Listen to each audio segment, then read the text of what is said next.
Hello everyone, स्वागत है आप सभी का कोर्स मास्टरी फॉर मार्केट में। स्मार्ट मनी कंसेप्ट हमारा टॉपिक चल रहा है। आज है हमारी स्मार्ट मनी कंसेप्ट की क्लास नंबर 3, जिसमें हम डिस्कशन करने वाले हैं लिक्विडिटी, जिसके बारे में हम पहले भी डिस्कशन कर चुके हैं एंड उसके साथ में कुछ और टॉपिक्स रहेंगे। लिक्विडिटी हंटिंग, फिर चेंज ऑफ करैक्टर, इसके बारे में भी मैं पहले डिस्कशन कर चुका हूँ। Demand and flip zone, supply flip zone and highs and lows, जिसके बारे में मैं पहले डिस्कशन कर चुका हूं, and equal highs and lows. ये सब टॉपिक्स आज हम इस क्लास के अंदर डिस्कशन करेंगे। ठीक है, तो चलिए स्टार्ट करते हैं। सबसे पहले टॉपिक लिक्विडिटी। मैं आपको पहले भी काफी बार बता चुका हूं लिक्विडिटी क्या होती है। अगर आसानी में बताऊं मैं लिक्विडिटी, तो कितनी आसानी से, आप कहेंगे सर दो बार क्यों, ठीक है, इस पर आपको मास्टरी हासिल करनी है। कितनी आसानी से। आपने मार्केट में कई बार एक टर्म सुनी होगी कि आपके पास कोई, आपको एक व्यक्ति अगर कोई आपसे पूछता है कि आपके पास लिक्विड कैश कितना है, लिक्विड कैश कितना है, मेरा भी आपसे एक क्वेश्चन है यही कि आपके पास लिक्विड कैश कितना है, तो आप किसको लिक्विड कैश में इंक्लूड करेंगे। अब यहां पर आदमी आता है, एक ए है, एक बी है, कोई सी भी हो सकता है। ठीक है, किसी व्यक्ति का कहना है कि उसको लगेगा कि मेरे पास जेब में पैसा कितना है या मेरे पास पैसा कितना है। ठीक है, मतलब कि जो मेरे पास नोट में पैसा है, ठीक है, मेरे सामने या मेरे घर पे या मेरे जेब में जो रखा हुआ है, मेरे पास जो पैसा है उस पैसे का जिक्र करेगा। वो बोलेगा कि भाई मेरे पास कुछ पैसा है, मान लो 1 लाख है। ठीक है, मतलब जो मेरी जेब में पड़ा है, कुछ मेरे घर पे कुछ नोट पड़े हैं, ठीक है, वो 1 लाख पैसा है।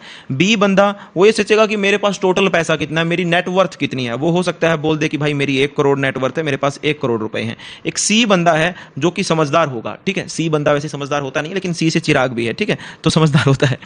तो वो क्या बोलेगा, देखो लिक्विड कैश कौन सा होता है, उसे पता है लिक्विड कैश कौन सा होता है। वो लिक्विड कैश ये बोलेगा कि भाई मेरे पास पता है क्या है, मेरे पास कैश है, कैश में जो पैसा रखा है, मेरे पास घर रखा है, मेरे पास जो भी रखा है, वो मेरे पास 1 लाख रखा है। ठीक है, मेरे पास गोल्ड है, मेरे पास 20 लाख का गोल्ड रखा है। ठीक है, मेरे पास क्या है, इससे एटसेट्रा कोई ऐसी मान लो प्रॉपर्टी है। ठीक है, वो प्रॉपर्टी जो है मेरे पास 2 करोड़ की प्रॉपर्टी है। बट एक बात बताओ, क्या ये लिक्विड कैश के अंदर आएगी? ये लिक्विड कैश के अंदर नहीं आएगी, बिकॉज आप इसको अगर कहीं पर बेचने जाओगे तुरंत में, तो क्या आप इसको बेच सकते हो आप तुरंत में? क्या आपको इसका मनचाहा पैसा मिलेगा तुरंत में? अगर आप इसको 2 करोड़ की प्रॉपर्टी को 2 करोड़ में बेचना चाहते हो, अगर आप ये बोल दो कि मेरे को 20 मिनट में पैसा चाहिए, 1 घंटे में पैसा चाहिए, तो क्या आप इस प्रॉपर्टी को बेच पाओगे? मीन्स ये लिक्विड कैश नहीं है, ये लिक्विड कैश है, ये लिक्विड कैश है। ठीक है, कोई भी एक ऐसा एसेट जिसे आप तुरंत पैसा जुटा सकते हो। ठीक है, गोल्ड में बेचने जाऊंगा, वैल्यू जिसकी तय है मार्केट के अंदर, आज गोल्ड का जो भाव चल रहा है मैं उसको फटक से बेच के आ जाऊंगा। ठीक है, कैश मेरे पास जो है वो वैसी कैश है। वैसे ही एफडी, ठीक है, एफडी, क्या मेरे पास ये लिक्विड कैश है? नहीं, ये मेरे पास लिक्विड कैश नहीं है, क्योंकि उसकी एक मैच्योर टाइम होता है कि उस टाइम पे वो एफडी मैच्योर होगी। उससे पहले अगर आप उसको कट करवाओगे तो आपके कुछ चार्जेस कटेंगे, तो एफडी भी आपका लिक्विड कैश में नहीं आता। लेकिन आपके बैंक अकाउंट में जो फ्री फ्लो कैश पड़ा है, बैंक अकाउंट में जो फ्री फ्लो कैश है, ठीक है, वो आपका लिक्विड है, क्योंकि आप उसको तुरंत में निकलवा सकते हो। ठीक है, तो ये आपके लिए, अब ये मत बोल देना सर रात के 12 बजे भाई एटीएम से निकल जाएगा। ठीक है, नेट बैंकिंग हो जाएगी। ठीक है, तो वो लिक्विड कैश है। ठीक है, अब लिक्विड कैश, ये टाइप्स होते हैं लिक्विड कैश के। ठीक है, ये मैंने जनरली आपको नॉलेज के लिए बता दिया कि इसको लिक्विड बोलते हैं। मतलब किसको लिक्विड बोला आपने? जो आप आसानी से पैसा ले सको, इसलिए मैंने आपको रिलेट करवाया है। लिक्विडिटी का मतलब होता है कितनी आसानी से, ठीक है, कितनी आसानी से आप किसी एसेट को खरीद और बेच पा रहे हो। तो वैसा ही मार्केट में आपने कोई कॉल और पुट खरीद रखा है, तो वो एसेट ही तो है आपका, आप उसको कितनी आसानी से बेच पा रहे हो। अभी आपने कुछ स्टॉक्स देखे होंगे, कुछ जो है ना पंप एंड डंप स्टॉक्स होते हैं, ठीक है, जिनको जनरली मार्केट में लो मार्केट कैप के स्टॉक होते हैं। लो मार्केट कैपिटलाइजेशन उनकी मिलेगी, जनरली लो मार्केट कैपिटलाइजेशन मिलेगी, लेकिन ऐसा जरूरी नहीं कि लो मार्केट कैप के ही स्टॉक हो। ठीक है, तो क्या है उसमें आपको क्या देखने को मिलेगा, आज मार्केट कहीं पर एक्स नंबर पर है, next day 5% 7% gap up open हो जाएगा, फिर 5% गैप अप, फिर 5% गैप अप, ऐसे आपको एक सर्किट देखने को मिलेंगे। तो उसमें क्या है, जो नंबर ऑफ बाइंग जो है, जैसे गैप अप ओपन हो रहा है, तो नंबर, आप किसी भी एसेट को नंबर ऑफ बाइंग जो है या नंबर ऑफ सेलिंग जो है, वो आपस में मैच नहीं हो रही हैं। क्यों मैच नहीं हो रही हैं? अगर मार्केट में अपर सर्किट कब लगते चलते हैं, ठीक है, जब मार्केट में ओनली बाइंग ऑर्डर्स हैं, मार्केट में लोअर सर्किट कब लगते चलते हैं? जब मार्केट में ओनली सेलिंग ऑर्डर्स हैं। वैसे ये इंडेक्स में काम का नहीं है, लेकिन फिर भी आपको समझाने के लिए बेहतर है ये। ठीक है, जब मार्केट में ओनली सेलिंग ऑर्डर्स हैं, जब मार्केट में लोअर सर्किट लगते हैं। ठीक है, मतलब कि आस्क और बिड के बीच में अगर डिफरेंस आ गया, ठीक है, आस्क और बिड के बीच में अगर एक बड़ा डिफरेंस आ गया तो मार्केट सर्किट में चली जाती है। जैसे कि कई बार हम बोलते हैं कि मार्केट में क्रैश इसको बोलते हैं, इंडेक्स में भी आ जाता है, ठीक है, इंडेक्स में भी आ जाता है। क्रैश किसको बोलते हैं? अगर एक दिन में मार्केट, अगर इंडेक्स अगर मैं फिलहाल बोलूं तो 10% एकदम से कहीं पर फॉल हो जाए ना तो मार्केट में सर्किट लग जाएगा, ठीक है। मतलब मार्केट में सेल ऑर्डर्स, फिर सिर्फ सेल ऑर्डर्स मिलेंगे। अगर डाउन साइड आ जाए तो सेल अपसाइड तो जा ही नहीं सकता एक 10% एक दिन में, ठीक है, इंडेक्स कोई भी। तो उसमें क्या है, सेल ऑर्डर्स मिलेंगे मार्केट में, बाइंग ऑर्डर्स नहीं मिलेंगे, कोई खरीदने के लिए तैयार नहीं होगा तो मार्केट में सर्किट लग जाएगा। मतलब आपको समझ में आ रहा है कि कितनी आसानी से आप किसी एसेट को, इसीलिए बोलते हैं कि जो सर्किट में स्टॉक चल रहा है उसको कभी खरीदना नहीं चाहिए। अगर किसी दिन लोअर सर्किट लगा तो उसके बाद में रोज 5% का गैप डाउन या फिर जो भी चल रहा है रोज एक गैप डाउन ओपन होगा और नंबर ऑफ प्लेस पे ही ओपन होगा, नंबर ऑफ उसी जगह पर वो बंद हो जाएगा एक जगह पर ही, ठीक है। तो इसलिए आप उस स्टॉक को में आप कभी भी हाथ नहीं डालते हैं, ठीक है, ये आपको यहां से पता चलता है, ठीक है। तो लिक्विडिटी क्या होती है, कितनी आसानी से आप किसी एसेट को खरीद या बेच पा रहे हैं। इसलिए मैंने आपको बताया मार्केट में भी कुछ ऐसे ही होता है, ठीक है। मैं इसके बारे में पहले डिस्कशन कर चुका हूं तो काफी ज्यादा डीप में नहीं जाऊंगा। ये आपको पहले से पता है कि किसी भी बड़े बायर को, बिग बायर को अगर कोई एसेट खरीदना है तो वो ये चाहेगा कि मेरा एक प्लेस पर, ठीक है, एक जगह पर एक प्राइस पर मेरा ऑर्डर जो है वो एग्जीक्यूट हो जाए। जिस पर मैंने आपको सेब वाला एग्जांपल दिया था कि एक रेडी पर आप जाते हैं, एक ठेले पर आप जाते हैं, वहां से सेब खरीदते हैं, तो आप ये नहीं चाहोगे कि मैं 2-2 किलो अलग जगह से खरीदूं क्योंकि आपको महंगा पड़ेगा। आप किसी थोक विक्रेता के पास जाओगे जो आपको इकट्ठा दे दे और एक सेम प्राइस पे थोड़ा ऑफ करके दे दे। तो इसी प्रकार से वो ये चाहेगा, तो इसलिए वो मार्केट में कहीं पर भी लिक्विडिटी जनरेट करेगा किसी भी सपोर्ट रेजिस्टेंस के ऊपर, जिसका मैं टोटली डिस्कशन आपके साथ कर चुका हूं, ठीक है। इसी प्रकार से लिक्विडिटी हंटिंग होती है। इन्हीं बातों में क्लियर हो गया जो मैंने प्रीवियस बातें की हैं आपके साथ। इसी प्रकार से क्या होती है, लिक्विडिटी हंटिंग होती है। अब एक नॉर्मल सी बात है, मार्केट में कहीं पर भी मान लो ट्रेंड बुलिश है तो ट्रेंड अभी ऐसे तो जाएगा नहीं बुलिश, ट्रेंड अभी ऐसे तो जाएगा नहीं बेरिश, ठीक है। तो मार्केट में क्या होने वाला है, मार्केट में पुल बैक्स आने वाले हैं। तो मार्केट्स बड़े टाइम फ्रेम पर, ठीक है, बिगर टाइम फ्रेम, ठीक है, is for trend follow and shorter time frame is for liquidity. अब आप कहेंगे सर कितना टाइम फ्रेम, ऐसा कुछ नहीं है। 1 आवर टाइम फ्रेम के लिए 15 मिनट का टाइम फ्रेम सिर्फ लिक्विडिटी है। 1 डे टाइम फ्रेम के लिए 1 आवर का टाइम फ्रेम सिर्फ लिक्विडिटी है। इसलिए मैंने आज आपको डाउट सेशन, उसकी रिकॉर्डिंग पड़ी मिलेगी आपको, देखना भी अभी आप क्या पता इस क्लास को कभी देखोगे, लेकिन आपको एक डाउट सेशन मिलेगा, डाउट सेशन नंबर 3 के नाम से। उसमें आपको एक चीज़ एक्सप्लेन की हुई भी मिलेगी कि कि लिक्विडिटी जो है मार्केट के अंदर क्या होती है, shorter time, how to read the charts के अंदर, ठीक है, शॉर्टर टाइम फ्रेम पे होती है। तो मार्केट हमेशा, उसमें मैंने एक चीज को प्रेफर पूरे तरीके से समझाया है कि 1 वीक टाइम फ्रेम पर मार्केट ने वहां पर कैसे लिक्विडेशन का काम किया, लेकिन हकीकत में वो लिक्विडेशन थी नहीं। तो 1 वीक के टाइम फ्रेम पर भी लिक्विडिटी हो सकती है, ठीक है। तो वो चीज है ना, आप मतलब वैसे तो काफी बार डिस्कशन हो चुका है इस चीज का, लेकिन आप फिर भी डाउट सेशंस की रिकॉर्डिंग्स को देखेंगे तो आपको ये टॉपिक वहां पर भी अच्छे से एक्सप्लेन किया हुआ मिलेगा। तो वहां पर भी आप देखिएगा, ठीक है, how to read the charts में उसको मैंने काफी अच्छे से एक्सप्लेन किया है, ठीक है। तो लिक्विडिटी हंटिंग का क्या है, मार्केट को अगर किसी भी ट्रेंड के अंदर जाना है, मान लो ये मैं डिस्कशन आपके साथ रफली कर रहा हूं क्योंकि पहले हो चुका है, ठीक है। मान लो मार्केट किसी डायरेक्शन में जा रहा है और काफी टाइम से जा रहा है, ठीक है, हायर हाइज में जा रहा है। मार्केट को में सेंटीमेंट्स अभी भी हायर हाइज के हैं, लेकिन इसका मतलब ये नहीं है कि मार्केट किसी प्रीवियस लो को ब्रेक नहीं कर सकता, करेगा। लेकिन हो सकता है कि मार्केट 1 आवर टाइम फ्रेम पर हायर हाइज में हो और 15 मिनट के टाइम फ्रेम पर एक पुल बैक लेके प्रीवियस लो के नीचे की लिक्विडिटी लेकर के, और फिर 1 आवर टाइम फ्रेम का प्रीवियस लो ब्रेक करने की बजाय, या फिर इक्वल लोज लगाने की बजाय, या फिर उसके नीचे की लिक्विडिटी लेकर के सिर्फ और दोबारा से रिवर्स करते, ठीक है। तो ऐसे सिनेरियोज मार्केट बनाता है ताकि मार्केट में बाइंग ऑर्डर प्लेस हो भी पाए, ठीक है। वो अब आप तो कर नहीं सकते, ठीक है, तो वो बड़े बायर जो हैं ऐसी कुछ सेलिंग प्लेसेस बनाते हैं जहां पर वो अपने बाइंग ऑर्डर जो है प्लेस कर पाए। तो ये लिक्विडिटी हंटिंग होती है, ठीक है। डिस्कशन इनका बड़े क्लीन में पहले हो चुका है, लेकिन मैंने रफली आपको फिर दोबारा से समझाया है क्योंकि ये कितनी आसानी, ये एसेट वाली चीज, ये जो आपके पास लिक्विड कैश कितना, ये एग्जाम्पल देकर के मेरे दिमाग में आई थी कि ऐसे आपको जरूर एक बार बताना चाहिए, ठीक है। आपसे भी कोई पूछ सकता है कि आपके पास लिक्विड कैश कितना, तो आपको पता होना चाहिए कि लिक्विड क्या होता है, ठीक है। उसके बाद में आ जाता है चेंज ऑफ कैरेक्टर, ठीक है। अब हम क्लास स्टार्ट कर रहे हैं।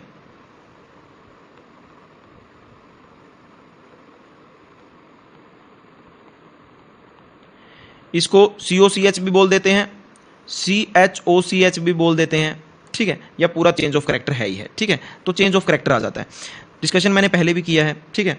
मार्केट अगर हायर हाइज में चल रही है, ठीक है, मार्केट क्या कर रही है, प्रीवियस रेजिस्टेंस को ब्रेक कर रही है, equal highs and equal lows, strong highs and strong lows, उसमें मैंने आपको डिफाइन किया था कि प्रीवियस रेजिस्टेंस का ब्रेक करने के बाद में प्रीवियस रेजिस्टेंस सपोर्ट बन जाता है, मार्केट यहां पर आएगी, फिर अपसाइड जाएगी, प्रीवियस रेजिस्टेंस को ब्रेक करेगी, फिर सपोर्ट से सपोर्ट लेगी। इस प्रकार से ये ट्रेंड, एक ट्रेंड लाइन जो है बुलिश ट्रेंड होता है, ठीक है। जब इस प्रकार से मार्केट चल रही है तो मार्केट कोई इंबैलेंस छोड़ती हुई नहीं चल रही है, मतलब बिल्कुल एक प्रॉपर ट्रेंड है। हो सकता है इन ट्रेंड्स पर मार्केट रिवर्स होने के लिए ना भी आए, बड़े टाइम फ्रेम पर मार्केट इन पर रिवर्स होने के लिए ना भी आए, अनलेस मार्केट में कोई बड़ा कुछ क्रैश वगैरह कुछ आता है तो, ठीक है। लेकिन अगर मार्केट प्रीवियस रेजिस्टेंस जो था उसको प्रीवियस सपोर्ट बनाने के बाद में सपोर्ट लेने की बजाय पहले से ही अपसाइड जा रही है, तो मतलब अग्रेसिव मार्केट है, सपोर्ट प्रीवियस सपोर्ट पर नहीं आ रही है, उससे भी अपसाइड एक सपोर्ट बना रही है, तो ये एक इंबैलेंस छोड़ती हुई जा रही है। इनको मार्केट फिल करने के लिए जनरली नीचे आ जाती है, ठीक है। ये जनरली नॉलेज के लिए, ट्रेडिंग में आपकी ज्यादा काम का नहीं आएगा, लेकिन आपको पता होना चाहिए इनको फिल करने के लिए मार्केट नीचे आती है, ठीक है। ये अग्रेशन की मार्केट होती है, वहां पर एक प्रॉफिट बुकिंग आती है तो मार्केट फिर फॉल भी होती है, ठीक है। तो चेंज ऑफ कैरेक्टर क्या है? मार्केट जब अपने प्रीवियस हाइज को ब्रेक करते करते किसी प्रॉपर सपोर्ट से सपोर्ट लेकर के, जैसे कि यहां से रेजिस्टेंस था, सपोर्ट लिया, फिर एक रेजिस्टेंस बनाया, इसको ब्रेक किया, अब ये एक सपोर्ट बन गया। अब यहां से सपोर्ट लेकर के प्रीवियस रेजिस्टेंस को ब्रेक ना कर पाए और वहां से क्या कर दे, कहीं बीच से या फिर इस हाई से भी रिवर्स कर दे, प्रीवियस हाई को ब्रेक ना कर पाए। इसमें सिनेरियोज बन सकते हैं। एक सिनेरियो हो सकता है मार्केट लिक्विडेशन लेकर के आए इस रेजिस्टेंस की अपसाइड का। सेकंड सिनेरियो हो सकता है मार्केट इक्वल हाइज लगा करके आए, या इक्वल लोज लगा करके आए अगर ट्रेंड अपोजिट है तो, ठीक है। थर्ड हो सकता है मार्केट बीच से कहीं से रिवर्स कर जाए, ठीक है, बीच कहीं से रिवर्स कर जाए मार्केट, ठीक है। तो ये तीनों सिनेरियो हो सकते हैं।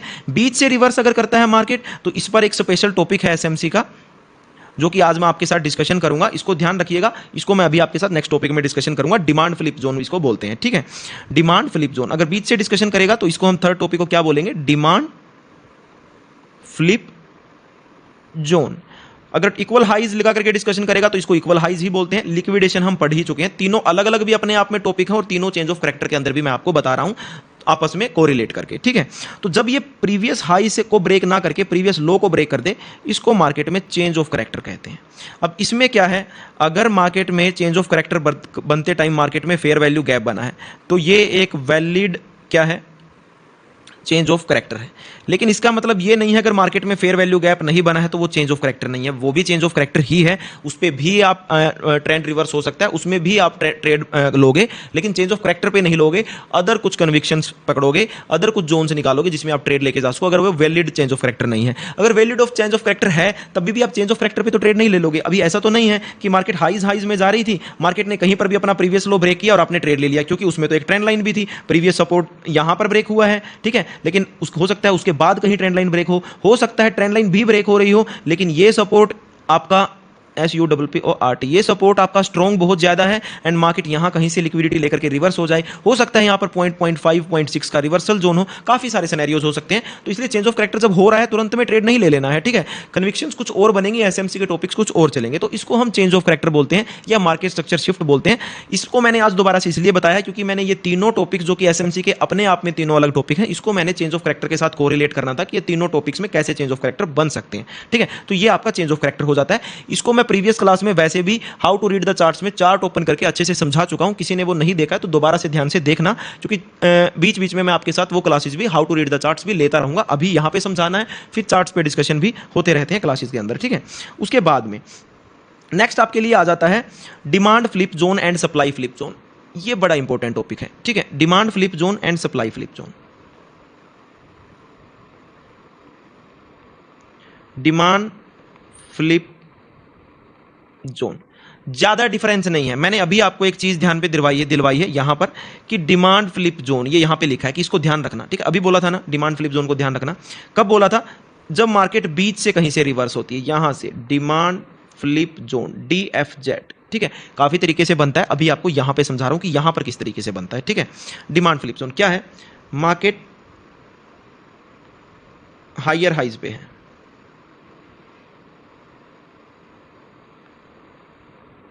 ठीक है। कहीं पर अगर प्रीवियस सपोर्ट से सपोर्ट लेकर के प्रीवियस हाई को ब्रेक ना कर पाए, ठीक है, बीच कहीं से मार्केट रिवर्स हो जाए, ठीक है, एंड क्या कर दे? चेंज ऑफ कैरेक्टर कर दे या फिर मार्केट स्ट्रक्चर शिफ्ट कर दे, दोनों एक ही बात है, ठीक है, कर दे। तो यहां पर मार्केट के अंदर ये जो हाई है इसको मार्क कर लेना होता है, ये होता है डिमांड फ्लिप जोन, ठीक है। अब इसके अंदर second condition,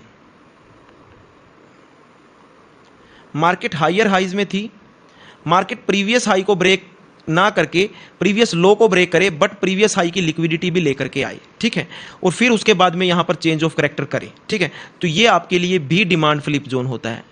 demand flip zone is equal to selling zone, दोनों सेम ही बात है। Demand flip zone is equal to selling zone, मतलब डिमांड, मतलब मार्केट में डिमांड चल रही थी, अभी फ्लिप हो गई है, मतलब सेलिंग की तरफ फ्लिप हो गई, डिमांड फ्लिप जोन, ठीक है, मतलब सेलिंग जोन, ठीक है, सेलिंग जोन। तो ये अगर लिक्विडिटी लेकर के भी आता है देन भी एक डिमांड फ्लिप जोन है, तब भी ये एक सेलिंग जोन ही है, ठीक है, तब भी एक सेलिंग जोन ही है, ठीक है, जिसके बाद में एमएसएस हो जाएगा, मार्केट स्ट्रक्चर शिफ्ट, या फिर चेंज ऑफ करेक्टर हो जाएगा, ठीक है।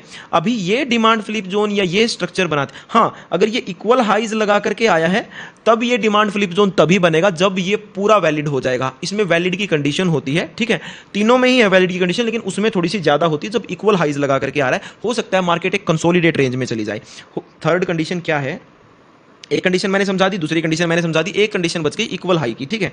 क्या है, मार्केट ऐसे ही सेम इक्वल लोज, ऐसे ही मार्केट डाउन ट्रेंड होता है तो सेम है। मैं आपको अप ट्रेंड का एग्जांपल लेके समझा रहा हूं, कुछ नहीं करना है, सिर्फ डाउन ट्रेंड में सिर्फ रिवर्स ही तो करना है, ठीक है। ऐसे मार्केट अपसाइड जा रही है, मार्केट ने अगर कहीं पर प्रीवियस सपोर्ट से सपोर्ट ना लेकर के, ठीक है, सपोर्ट से सपोर्ट ले करके and previous high equal highs लगा दिया, जिसको आप डबल टॉप बोलते हो, ठीक है। अब इस डबल टॉप के अपसाइड है ना सबसे हाई लिक्विडिटी होती है, इस बात को ध्यान रखिएगा, ठीक है। अब अगर इस हाई लिक्विडिटी में पता क्या चांसेस होते हैं, अगर ये इक्वल हाइज लगा करके आया है और यहां पर कोई आपको फेयर वैल्यू गैप ना दिखाई दे, फेयर वैल्यू गैप दिखाई ना दे, तो ये वैलिड नहीं है। सिर्फ इस कंडीशन में ये वैलिड बिल्कुल ही नहीं है, बिल्कुल ही नहीं, आपको ध्यान ही नहीं देना है। इस पे पता क्या दिक्कत आ सकती है, हो सकता है मार्केट इस रेंज में कंसोलिडेट हो जाए, लेकिन कंसोलिडेट हो गई तो आपका चल जाएगा, कोई दिक्कत नहीं है, क्योंकि सिर्फ और सिर्फ आपका एक एसएल लग सकता है, हो सकता है आपको छोटा मोटा लॉस हो। बट इसमें एक कंडीशन सबसे ज़्यादा इंपॉर्टेंट होती है, वो ये है कि मार्केट ने मान लो इक्वल हाइज लगा दिया, ठीक है, उसके बाद में मैंने आपको यह बताया कि सबसे ज़्यादा हाई लिक्विडिटी होती है इक्वल हाई पर, EH पर, ठीक है, EQH बोलते हैं इसको, इक्वल हाइज पर, ठीक है, EQH पर सबसे ज्यादा, या इक्वल लोज पर, EQL पर, ठीक है, सबसे ज्यादा लिक्विडिटी होती है। जो आप WW करते हैं उस W के नीचे ही सबसे ज्यादा पैसा होता है, मूवी याद है ना, W के नीचे 10 करोड़, ठीक है, तो वैसे इसके नीचे 10 करोड़, इसके ऊपर 10 करोड़ होता है, ठीक है, इक्वल हाइज पर, वैसे इक्वल लोज के नीचे 10 करोड़ होता है, ठीक है, एग्जाम्पल के लिए वैसे बोल रहा हूँ, मतलब लिक्विडिटी होती है, ज्यादा पैसा होता है, ठीक है। तो इसमें है ना, अगर यहां पर फेयर वैल्यू गैप नहीं बना है, फेयर वैल्यू गैप का मतलब फुटप्रिंट इस अप ट्रेंड में अगर फेयर वैल्यू गैप नेगेटिव बनेगा, किसी सेलिंग जोन के नीचे बनेगा, तो कौन सा फेयर वैल्यू गैप है, बीरिश फेयर वैल्यू गैप है, तो किस साइड का है, डाउन साइड, मतलब किसी बड़े सेलर के फुटप्रिंट दिखाई दिए हैं। अगर ये नहीं बना है मींस कोई बड़ा सेलर ने एंटर नहीं किया है, अगर आपको वो नहीं दिखाई दे रहा तो हैवी चांसेस कि मार्केट इस लो की लिक्विडिटी लेकर के और फिर उसके बाद रिवर्स कर सकती है। अगर फेयर वैल्यू गैप ना दिखाई दे और लो की लिक्विडिटी लेकर के मार्केट रिवर्स करता दिखाई दे, तो आपको इस रिवर्सल पर, इस लिक्विडेशन के बाद में यहां कहीं पर फेयर वैल्यू गैप दिखाई देगा, मतलब बुलिश साइड में फेयर वैल्यू गैप दिखाई देगा, वो देगा ही देगा। और अगर वो दिखाई देता है तो आपको तुरंत वहां ट्रेड प्लान कर लेनी है, ठीक है। इस हाई के ब्रेक पर भी ट्रेड प्लान कर सकते हैं, ये एक वो ऑर्डर है जहां पर आप हाई के तुरंत ब्रेक पर ट्रेड प्लान कर सकते हैं, प्रीवियस लो के एसएल के साथ में, जहां पर आपको ये लिक्विडिटी मिलेगी एंड मार्केट बुलिश अगेन हो जाएगी। इसलिए यहां पर इक्वल हाइज पर अगर फेयर वैल्यू गैप ना दिखाई दे तो डाउन साइड पे, चेंज ऑफ करेक्टर पे या किसी भी चीज पे आपको जो डिमांड फ्लिप जोन है वो मार्क नहीं करना है, क्योंकि वो डिमांड फ्लिप जोन बना ही नहीं है, कोई बड़ा सेलर एंटर हुआ ही नहीं, क्योंकि ना ही तो वहां पे लिक्विडेशन हुआ, ना ही वहां पर मार्केट में डिमांड फ्लिप जोन, ये सेकंड कंडीशन वाला बना, ठीक है। सेकंड कंडीशन वाला क्यों इंपॉर्टेंट हो जाता है, ये सेकंड कंडीशन वाला ये इंपॉर्टेंट इसलिए हो जाता है, वेट ए सेकंड, फर्स्ट कंडीशन वाला इंपॉर्टेंट इसलिए हो जाता है क्योंकि ये देखो आप, ये कितना अग्रेशन है, मार्केट प्रीवियस हाई तक गई ही नहीं, पहले से ही सेलर आ गया, मतलब ये वाला सेलर जो टॉप पे था ये अग्रेशन में था ना, इसलिए ये इंपॉर्टेंट हो जाता है। लेकिन इन दोनों में भी फेयर वैल्यू गैप अगर मिलेंगे तो आपको ट्रेड करने का एक अनदर मौका मिलेगा, क्योंकि आप direct trade, change of character, market structure shift पे तो नहीं लेने वाले हो, ठीक है। तो इसके अंदर ट्रेड कैसे होगा, एक इकलौता जहां तक मैंने आपको अभी तक पढ़ाया है उसका फेयर वैल्यू गैप के हिसाब से बताऊंगा, आगे ऑर्डर ब्लॉक वगैरह वो सब जो है वो बाद में है, ठीक है। अब ट्रेंड में है मार्केट, ठीक है, मार्केट ने यहां पर एक डिमांड फ्लिप जोन बना दिया, मार्केट स्ट्रक्चर शिफ्ट कर दिया। अब यहां पर डिमांड फ्लिप जोन के नीचे, डिमांड फ्लिप जोन बनाने के बाद में यहां पर कोई फेयर वैल्यू गैप दिखाई अगर दे जाता है, आपको क्या करना है, मार्केट जब भी कहीं नीचे से मार्केट रिवर्स होकर के इस फेयर वैल्यू गैप पर आकर कोई नेगेटिव कैंडल या फिर कोई नेगेटिव प्राइस एक्शन या डिमांड फ्लिप जोन पर आकर कोई नेगेटिव प्राइस एक्शन या कोई नेगेटिव कैंडल बनाती है, जिस भी टाइम फ्रेम पे आपने मार्क कर रखा है इस डिमांड फ्लिप जोन को, उतनी ही मिनट की कैंडल चाहिए। अगर 15 मिनट के टाइम फ्रेम का डिमांड फ्लिप जोन है तो 15 मिनट की ही नेगेटिव कैंडल चाहिए। वो आपका एक्सपीरियंस डिपेंड करता है। मैं 15 मिनट के डिमांड फ्लिप जोन पे किसी और सिनेरियोज के साथ में मैं 5 मिनट का कैंडल भी पर भी ट्रेड ले सकता हूं, क्योंकि वो आपका एक्सपीरियंस डिपेंड करेगा कि आप कितना छोटा स्टॉप लॉस जो है आगे जाकर के प्लान कर सकते हैं, कितनी ज्यादा कन्विक्शन आपको है। क्योंकि अकेले डिमांड फ्लिप जोन पर तो कन्विक्शन उतनी ज्यादा नहीं आएगी, और ज्यादा अदर कन्विक्शन हो सकती हैं। तो कितनी ज्यादा आपकी कन्विक्शन हो सकता है, कोई चैनल बन रहा हो सकता है, कोई मेजर रेजिस्टेंस हो सकता है, कोई मार्केट के अंदर सेंटीमेंट नेगेटिव हो, कोई न्यूज आनी हो, कोई और चीज भी हो सकती है। ठीक है, तो वो सब चीजों के साथ में हो सकता है 5 मिनट के टाइम फ्रेम पे बिल्कुल टॉप से ट्रेड ले लो, वो आगे की बातें हैं। तो जब यहां से जाकर नेगेटिव प्राइस एक्शन बनेगा फेयर वैल्यू गैप से डिमांड फ्लिप जोन से, तो आप नेगेटिव साइड का क्या करेंगे, ट्रेड लेंगे। ठीक है, अब वो डिमांड फ्लिप जोन चाहे यहां बना हो, चाहे इक्वल हाई पे बना हो, चाहे लिक्विडेशन लेकर के बना हो, लिक्विडेशन लेकर के अगर बना है तो ये आपका ऑर्डर ब्लॉक हो जाता है। ऑर्डर ब्लॉक मैं नॉर्मल सा यहां पे समझा रहा हूं, अगर ये यहां पर लिक्विडेशन लेकर के फेयर वैल्यू गैप बन के अगर मार्केट स्ट्रक्चर शिफ्ट हुआ तो ये आपका ऑर्डर ब्लॉक हो जाता है। इस ऑर्डर ब्लॉक पर भी आप ट्रेड लेके जाएंगे। अगर इस मार्केट में इस ऑर्डर ब्लॉक पर दोबारा आता है, दोबारा से मार्केट नेगेटिव कैंडल बनाता है, तो वहां पर भी आप बीरिश ट्रेड प्लान करेंगे। अपोजिट अगर होता है, मार्केट अगर बीरिश होती है और वहां पर ऑर्डर ब्लॉक बनता है, मतलब एक बुलिश ऑर्डर ब्लॉक बनता है, तो वहां पर आप फिर पॉजिटिव ट्रेड प्लान करेंगे, इसका एग्जैक्ट उल्टा। ठीक है, तो ये है आपके लिए डिमांड फ्लिप जोन। अभी मैं सप्लाई फ्लिप जोन, अगर आपको रिवर्सल ना समझ में आया हो तो मैं सप्लाई फ्लिप जोन का एग्जांपल लेकर के दोबारा ये चीज क्लियर कर दूंगा, इससे आपका 2 बार भी क्लियर हो जाएगा, और जिसको समझ में आ गया है डिमांड फ्लिप जोन, उसको सप्लाई फ्लिप जोन समझ में आ जाएगा। ठीक है, सप्लाई फ्लिप जोन, मार्केट में सप्लाई आ रही है, मार्केट डाउन साइड चल रही है, मार्केट ने किसी भी जगह से यहां से सपोर्ट लिया, अपसाइड गया। ठीक है, एंड दोबारा से इस सपोर्ट को ब्रेक ना करके, इस रेजिस्टेंस से जैसे रेजिस्टेंस लिया, दोबारा से इसको ब्रेक ना करके दोबारा से यहां पर क्या कर दिया, एमएसएस कर दिया, मार्केट स्ट्रक्चर शिफ्ट कर दिया, चेंज ऑफ कैरेक्टर कर दिया, मतलब मार्केट ने डायरेक्शन बदली। ठीक है, यहां पर आपको कोई फेयर वैल्यू गैप दिखाई दे रहा है। ठीक है, तो ये फेयर वैल्यू गैप पर मार्केट जब भी दोबारा आएगी, पॉजिटिव कैंडल बनाएगी, आप पॉजिटिव ट्रेड प्लान करेंगे। फेयर वैल्यू गैप के नीचे का ही आप क्या डालेंगे, एसएल डालेंगे। ठीक है, अगर बहुत पास में है डिमांड फ्लिप, ये सॉरी सप्लाई फ्लिप जोन, ठीक है, तो इस सप्लाई फ्लिप जोन का एसएल भी डल सकता है। वो कंडीशंस कैसे रहेंगी उनके बारे में डिस्कशन भी कर लेता हूं। मान लो मार्केट यहां पर डाउन साइड आई, ठीक है, मार्केट ने यहां पर एक डिमांड फ्लिप जोन बनाया, मतलब मार्केट ने यहां पर ये प्रीवियस हाई ब्रेक कर दिया, एमएसएस बना दिया। ठीक है, एक डिमांड फ्लिप जोन बनाया, हो सकता है यहां पर इक्वल हाइज के साथ में लिक्विडेशन लेकर के बनाया हो। ठीक है, तो उसके बाद में एमएसएस कर दिया मार्केट ने यहां पर। ठीक है, तो एक डिमांड फ्लिप जोन बनाया, यहां पर एक फेयर वैल्यू गैप कैंडल भी है, एफवीजी भी है, मार्केट डाउन साइड आती है, यहां पर थोड़ा बहुत सस्टेन होती है, हो सकता है आपने कोई ट्रेड ले भी लिया हो, आपका एसएल लग जाए भाई। ठीक है, ट्रेड ले लिया आपने पॉजिटिव और इसके नीचे का एसएल भी ले गया, तब भी आपको डिमांड फ्लिप जोन को ध्यान में रखना है। डिमांड फ्लिप जोन पर आकर के मार्केट दोबारा से, क्योंकि अब क्या हो गया, आपको एक लिक्विडेशन भी मिल गया, इस डिमांड फ्लिप जोन पर आकर के दोबारा से पॉजिटिव कैंडल बनेगी, तब भी आपका ट्रेड बनेगा। ठीक है, इसी डिमांड फ्लिप जोन के नीचे का एसएल के साथ में। अच्छा, अगर यहां पर ये वाली कैंडल जो फेयर वैल्यू गैप की कैंडल है थी ही नहीं, कोई बड़ी कैंडल नहीं थी, हो सकता है ना हो फेयर वैल्यू गैप की कैंडल, तब भी आपका डिमांड फ्लिप जोन से यहां पर ट्रेड बनेगा। अब supply flip zone and demand flip zone को how to read the charts के अंदर हम डिस्कशन करने भी वाले हैं। ठीक है, क्लियर है? होप सो आपको सप्लाई फ्लिप जोन भी क्लियर है। सप्लाई फ्लिप जोन मतलब कि एक buying zone, supply flip zone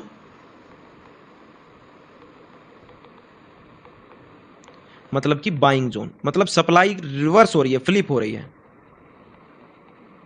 ठीक है, मतलब कि buying zone, market down side है, मार्केट ने यहां पर अपना प्रीवियस सपोर्ट ब्रेक ना करके मार्केट स्ट्रक्चर शिफ्ट कर दिया।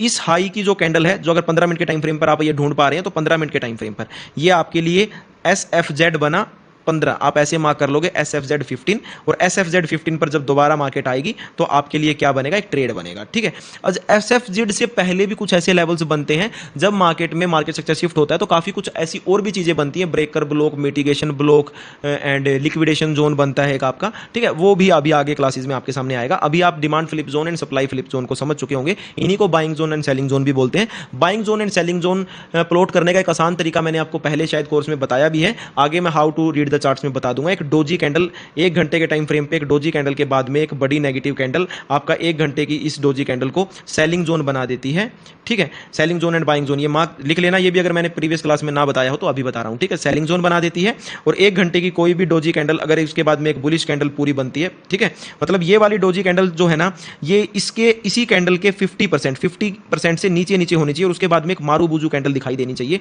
वैसे ही ये 50% के अपसाइड होनी चाहिए और एक मारूबुजू बीरिश कैंडल दिखाई देनी चाहिए, ठीक है। ये डोजी कैंडल जो है, अगर इस कैंडल का, इस वाली कैंडल का लो भी ब्रेक कर रही हो, इस वाली कैंडल का हाई ब्रेक कर रही हो तो और भी अच्छा है, ठीक है। तो ये एक सेलिंग जोन, और ये डोजी कैंडल को अगर आप 1 घंटे के टाइम फ्रेम पे मार्क कर लोगे तो ये बाइंग जोन हो जाता है। ये सबसे आसान तरीका, ये लाइव में मैं काफी बार अपलोड करता हूं और काफी बार आप टेस्ट करते हैं इस चीज को, ये आपको बिल्कुल एक्यूरेसी के साथ में काम करता हुआ दिखाई देता है, ठीक है। ये भी एक आसान तरीका है demand zone and demand zone और सप्लाई जोन या फिर सेलिंग जोन और बाइंग जोन प्लॉट करने का। अभी देखो DFZ demand flip zone, SFZ supply flip zone या DZ, ठीक है, एक सेकेंड, ठीक है। डिमांड फ्लिप जोन मतलब कि सेलिंग जोन, क्योंकि डिमांड फ्लिप हो रही है। सप्लाई फ्लिप जोन मतलब कि बाइंग जोन, ठीक है, दोनों इक्वल हैं। उसके बाद में आप क्या सुनते हो, demand zone, buying zone is equal to demand zone, ठीक है, selling zone is equal to supply zone, ये सब चीजें एक ही हैं, ठीक है। काफी ये सब चीजें एक ही हैं, इनको मार्क करने के तरीके अलग अलग हो सकते हैं। जैसे 2 तरीके तो मैंने आपको अभी बता दिए हैं, एक तो डिमांड फ्लिप जोन के थ्रू, एक ये डोजी कैंडल के थ्रू, ठीक है। तो ये डिमांड फ्लिप जोन एंड आपके सप्लाई फ्लिप जोन होते हैं, ठीक है।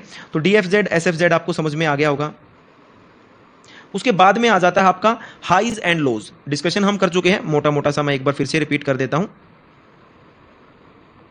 हाइज एंड लोज, ठीक है। फिर इसमें आपके 2 प्रकार के होते हैं,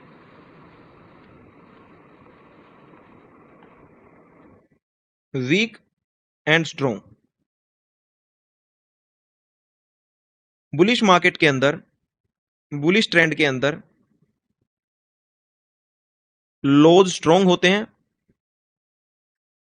हाइज वीक होते हैं। जिस भी टाइम फ्रेम पे आप बुलिश ट्रेंड को देख पा रहे हैं, ठीक है, इस टाइम फ्रेम पे कंफ्यूजन मत हुआ करें, ठीक है। अगर आप 15 मिनट के टाइम फ्रेम पे अगर आप ट्रेंड देख रहे हैं तो 15 मिनट के टाइम फ्रेम पर ही हाइज वीक हैं, ठीक है। ऐसा नहीं है कि आप 1 घंटे के टाइम फ्रेम पे सोच के बैठ जाओ, ठीक है। अगर आप 1 घंटे के टाइम फ्रेम पे किसी ट्रेंड को अप ट्रेंड देख रहे हैं तो फिर 1 घंटे के टाइम फ्रेम पर ही लोज स्ट्रॉन्ग है। ऐसा ना हो कि 1 घंटे के टाइम फ्रेम पे अप ट्रेंड है और 15 मिनट के टाइम फ्रेम पे कोई लो ब्रेक कर दे, तो वो क्या है, सिर्फ और सिर्फ लिक्विडिटी है। समझे जो मैं आपको समझाना चाह रहा हूं, ठीक है, कि लिक्विडिटी छोटे टाइम फ्रेम पर स्वीप होती है, बड़े टाइम फ्रेम पर मार्केट ट्रेंड फॉलो करता है। अगर आप इस कोर्स को दोबारा जब देख रहे होगे ना, क्योंकि 1 साल का एक्सेस है, तो आपको और ज्यादा आपके ज्ञान चक्षु खुलते हुए चलेंगे, क्योंकि अभी तो आप एक एक चीज को सीख रहे हो, फिर आपने चीजें एक बार सीख ली हैं, जब आप पहली चीज से सीखोगे तो आपको साथ में 10वीं चीज भी याद है कि हाँ वहां पे ये भी होता है, ठीक है। जब आप इसको दोबारा देखोगे, 1 साल का एक्सेस मैंने तभी दिया है, ठीक है।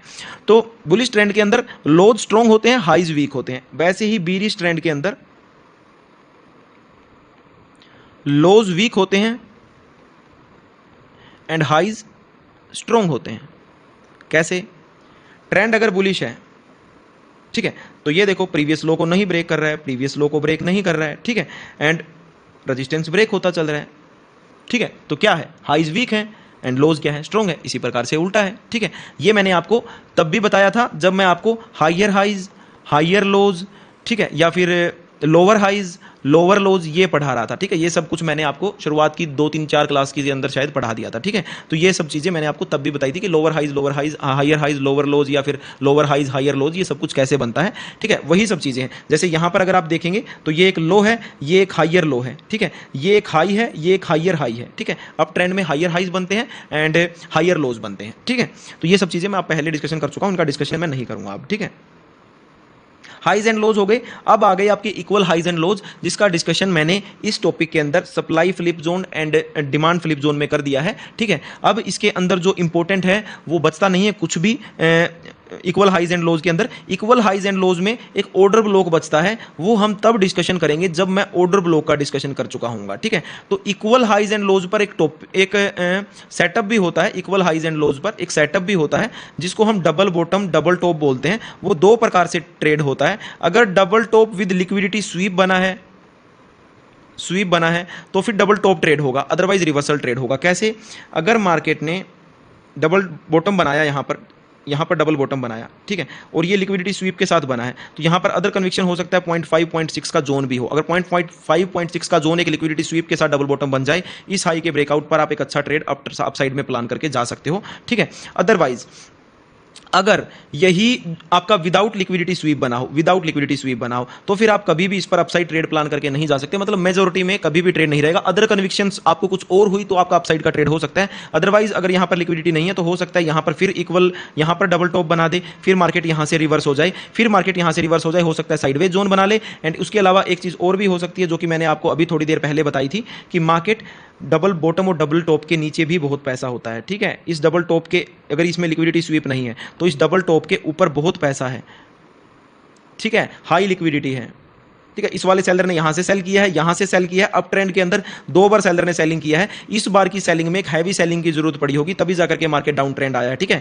तो मार्केट में अगर इस नीचे का लिक्विडिटी लेकर के मार्केट कहीं पर रिवर्स हुआ तो आपको तो डबल टॉप दिखाई दे रहा है, तो आपके डबल टॉप डबल लोज इसी वजह से फेल होते हैं क्योंकि आप सिर्फ चार्ट पैटर्न सीख करके बैठे हो, बिहाइंड साइकोलॉजी नहीं देख रहे हो। इसने हाई वॉल्यूम्स की जरूरत पड़ी होगी, हाई अमाउंट की जरूरत पड़ी होगी, बड़ा एसएल मिलेगा यहां पर दोबारा से मार्केट रिवर्स करने के लिए, और यहां पर लिक्विडिटी मिल गया, ठीक है। यहां पर ये लोग ब्रेक करते टाइम इस वाले बायर को लिक्विडिटी मिल गया, इसने यहां पर बड़ा पोजीशन डाला, यहां पर एक फेयर वैल्यू गैप बना। अगर मार्केट इस फेयर वैल्यू गैप को बनाने के बाद में इस रेजिस्टेंस से रजिस्ट दोबारा से करता है, डाउन साइड आता है और इस फेयर वैल्यू गैप पर आकर के पॉजिटिव कैंडल बनाता है, तो आप यहां से ट्रेड लेके जाएंगे एंड इस ब्रेकआउट के बाद में, कैंडल क्लोज के बाद में ऐड ऑन भी करेंगे, ये आप ऐड ऑन भी कर सकते हैं। अदरवाइज इस फेयर वैल्यू गैप को भरने के लिए नहीं आता है, डायरेक्ट ब्रेकआउट करता है, तब भी आप डायरेक्ट ब्रेकआउट पर स्कैल्प करेंगे, आप इस लिक्विडिटी पर अच्छा खासा आपको एक स्कैल्प बनेगा, प्रीमियम स्पाइक अच्छे खासे होंगे क्योंकि लिक्विडिटी हाई है, एसएल ज्यादा है, ठीक है।